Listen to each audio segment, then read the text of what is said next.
Welcome to சேனா சமையலறை. நம்ம இன்றைக்கி பார்க்க போகிறது வந்து வாட்டர்மெலன் சர்பத் எப்படி பண்ணுறதுன்னு பார்க்கலாம். மெலன், நன்னாரி சர்பத், லெமன் இதெல்லாம் கட் பண்ணி போட்டுட்டு பார்க்கலாம். இப்போ தர்பூசணி வந்து பாதி தான் கட் பண்ணி வச்சுருக்கேன். இதில் வந்து ஃபுல் லெமனையும் ஜூஸ் எடுத்து வச்சுருக்கேன். இதை வந்து மசிச்சுட்டு பார்க்கலாம்.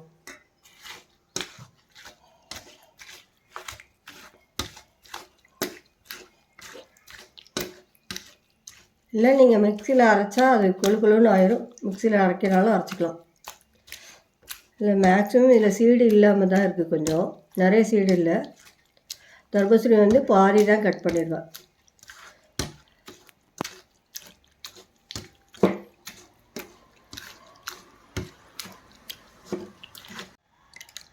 இப்போ வந்து தர்பூசணியை வந்து மேஷ் பண்ணி எடுத்துட்டேன். இந்த மாதிரி இருக்குது.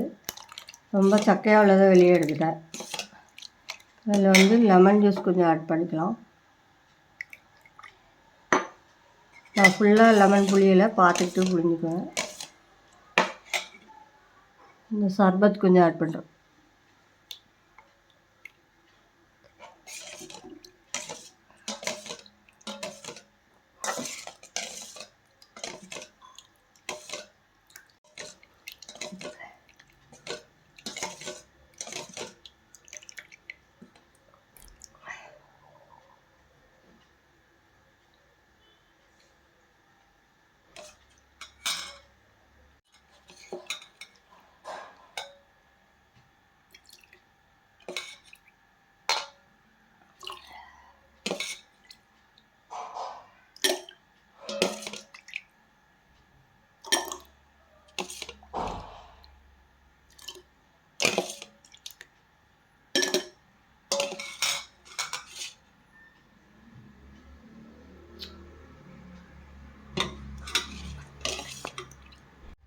இது வந்து வாட்டர்மெலன் சர்பத் வந்து ரெடி ஆயிடுச்சு. நான் ஊற்றின அளவு வந்து கரெக்டாக தான் இருந்தது.